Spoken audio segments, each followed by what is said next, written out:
ওই পেট কমানোর কাল আর কোনোদিন আসতে পারবো না। ওহো, পেটটা বাইরে যেতেছে দিন দিন, কমাতে হইব। ওই মাছ করতে গেলে তাহলে আমি বেশি কিছু খাবো না, কম খাবো। তুমি বেলা কিছু না, পেটটা কমাতে হইব। আহা, কি বলতেছো যেগুলা? আমি তো আছে তোর জন্য গরুর মাংস এবং ডিম মোটা করছি, আর সাথে একটু পোলাও আছে। এ কি খেবে এখন এগুলা? আজকে খাই নি। আহা, আমি এখানে পেট কমানোর কথা বলতেছি, তুমি নাকি আজকে ভালো খাবার রান্না করছো?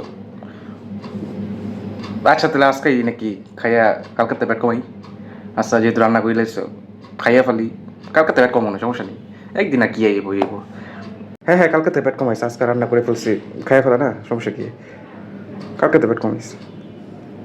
হ্যাঁ, তা আমি একটু ঘুমাই গিয়ে, এখন ঘুমাইতে একটু আরামে সুন্দর করে খাইয়া মজা পাবো।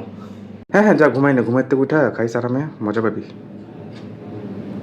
আর ওই পেট কমানোর কাল আর কোনোদিন আসতে পারবো না, কারণ প্রত্যেক দিন মজাদার মজাদার খাবার রান্না করবো, যেটা দেখে আর লোভ লাগবে এবং প্রতিদিন খাইতে মন চাইবো।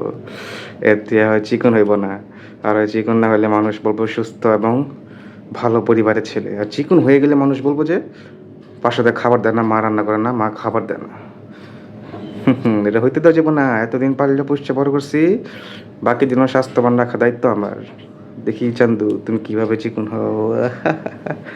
হুম।